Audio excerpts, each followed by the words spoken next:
muita gente vem aqui procurar o recorde, só que você esqueceu de dizer que muita gente acha o recorde. Ontem foi batido o recorde mundial anteontem, declarado. E o recorde mundial de distância também 5 vezes aqui, então, quer dizer, procura e acha. Aqui você acha. Desde quando comecei a voar um pouco melhor, resolvi tentar sempre voo de recorde. Eu acho, mais do que de competição, hoje em dia é o que eu acho o voo mais emocionante. Decolar no início do dia e posar com o sol se pondo no final do dia, acho uma experiência que não tem igual, é muito sensacional. Então, desde a primeira vez que eu senti essa emoção de posar no final do dia, pensei, pô, eu vou tentar voar o dia inteiro, o melhor que eu puder, o mais rápido que eu puder, e nos lugares que tiverem no mundo que disserem que o voo é bom, eu vou para lá. E assim eu comecei. Então, antes os pilotos, acho que no Brasil não tinham muito esse ímpeto por recorde, né? Era mais a competição e tal, brasileiro, depois ia para o Mundial. Até o recorde o Mundial ficou relegado durante muitos anos, aí com 222 milhas, ele ficou anos e anos que ninguém nunca procurava.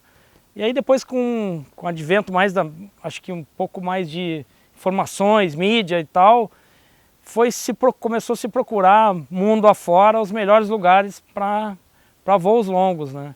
E aí se chegou a vários lugares, onde eu acho que eu tive em todos.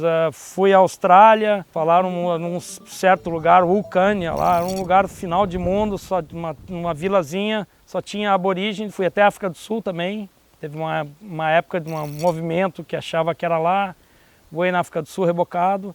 Depois chegou, vamos dizer, o benchmark do negócio era Texas, né? Então ficou durante de um bom tempo para cá, acho que desde final do milênio, de 98, 99 para cá, se formou uma tribo lá no meio do ano, em julho, onde tinha um Dragonfly, que é um aviãozinho, que rebocava a gente, um grupo pequeno de pilotos bons do mundo inteiro se reuniam lá, uma coisa parecida com o que faz o pessoal do surf das ondas grandes, né? Que se reúnem, veem quando é que vai Transwell, em tal lugar do mundo e vão.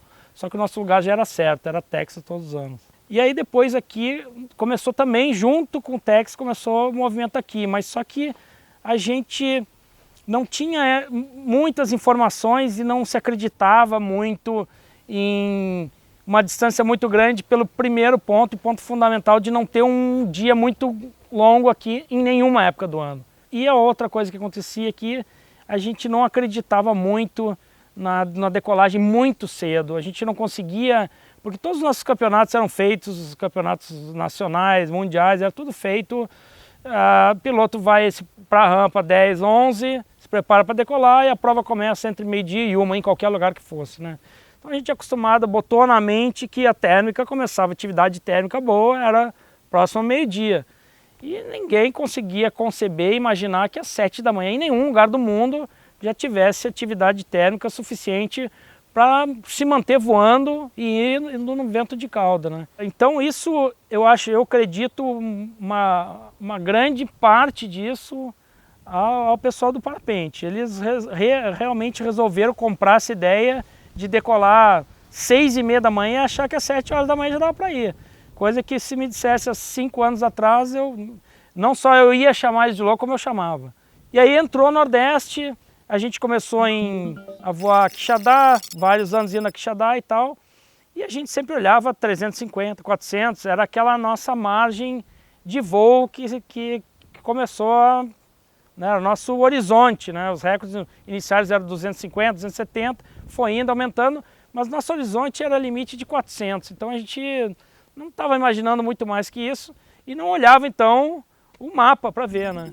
E aí quando a gente começou a bater esses recordes mais longos, no mesmo ano que eles fizeram 460 de glider, eu fiz 450, alguma coisa assim, e aí a gente viu, pô, agora vai ter que, a partir de Quixadá, vamos ter que cruzar a fronteira do Piauí com o Maranhão, que é um rio físico, mas do lado de lá começa árvores altas, e aí não tem pouso, simplesmente é impossível fazer. Termina o sertão, terminando o sertão também termina aquela condição de evaporação de térmica forte. Então, o que vamos fazer? Vamos recuar mais a decolagem.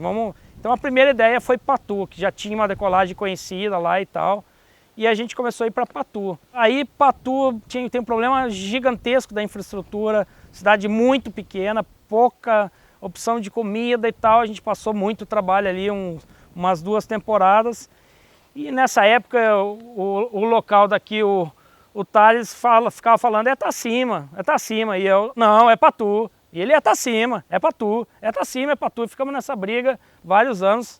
E hoje eu tenho que dar minha mão palmatória para ele, já dei várias vezes, dizendo que realmente era aqui. O que eu não acreditava em Tacima era numa decolagem muito cedo, por a gente ter um limite de montanhas durante 20 km logo após a decolagem, que faz com que a hora mais crítica do nosso voo seria no início do voo, no início da manhã, voando baixo, que o teto é sempre baixo, então eu não acreditava nessa soma de fatores que fizesse a gente conseguir decolar aqui tão cedo. Aí quando eles começaram a conseguir sair daqui bem cedo, aí eu acreditei, ó, vai ser lá mesmo. Então agora o que a gente tem pela frente? Um horizonte, tem um horizonte daqui até chegar nesse limite, que era o limite anterior lá, de 800 km, são 400 daqui a Quixadá para lá onde começa a ficar ruim, 450. Então 850 quilômetros a gente tem de sertão, de presente, com um horário bem breve, no início do dia para começar. O que fez com que acontecesse? E começou essa quebra de recorde, principalmente no parapente, aumentando, também na asa, quebra de recorde sucessivo, um ano, outro ano. Aí nossa imaginação soltou, né? Largou, e a gente acha que tenta fazer cálculos de, num dia perfeito aqui do Nordeste, qual a velocidade média que a gente pode manter durante essas 10 horas que a gente tem de voo, que se descobriu para mim, né? Que eu achei sempre, que o Nordeste vão ter limite de 8 horas de voo, mas de repente surgiram essas 2 horas a mais de decolar 7h30, 8, e aí, então mudou completamente, abriu um novo horizonte, que agora eu não sei o limite, eu acho que é, para nós da asa, falando especificamente da asa, a gente está longe do limite, eu não sei qual é.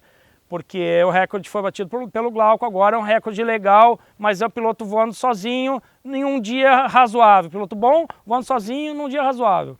Botar 3 pilotos, a média de voo, a velocidade de voo de 3 pilotos é muito maior. Então a gente não sabe mais. Eu estou começando a fazer sonhos altos e não quero nem fazer antes da gente quebrar essa barreira imaginária, fictícia aí dos 600, que é o nosso primeiro passo, né? Mas eu realmente já sonho com voos maiores ainda. O parapente nasceu depois da asa, e ele nasceu já na era da mídia total, né? Nós nascemos na era das cavernas, vamos dizer, em questão de mídia. Então, a nossa troca de informação foi muito lenta, né? Muito lenta. E eles tendo essa vantagem de ter começado nessa época já, e eu não sei, talvez o público, esses pilotos de ponta do parapente também, se tiver a clareza que eu achei muito legal deles, e acho que a gente está agora tardiamente aprendendo a copiar, de ter a humildade de se juntar e juntar forças, porque um recorde é também uma coisa que um está tentando superar o outro. Se quer ter um recorde mundial, a primeira coisa que passa na cabeça, eu quero ter o recorde mundial. Quero ter o meu nome lá reconhecido pela Federação Aeronáutica Internacional, então é eu. Eles se deram conta que não, que eles vão botar o nome de 3 lá, e o cara é recordista, vai dar uma entrevista, estou aqui, ó, eu sou recordista mundial. O outro também é recordista mundial, 3 recordistas mundiais. Eles somaram forças, que eu acho que isso talvez a gente tenha pecado em não ver tão cedo, claramente, estava na nossa cara e a gente não via.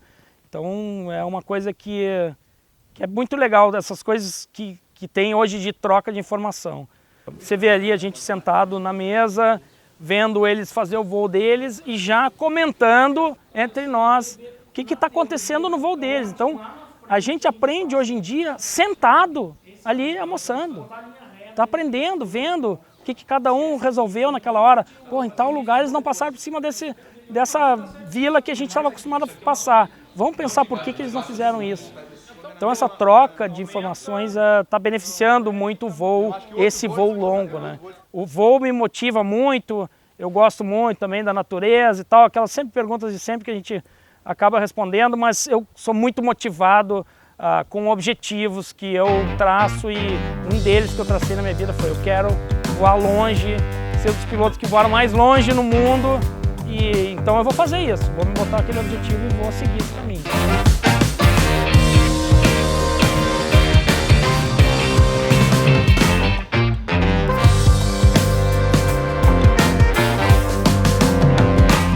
Esse menino, você não tá lembrado que da outra vez eu falei que era 5 voos maiores do mundo aqui? Essa conta aumentou, viu? Mais de 10 ou 12 voos maiores do mundo agora é aqui, viu, velho? Então, ó, venha-se embora! Venha voar, velho! Venha voar! É aqui!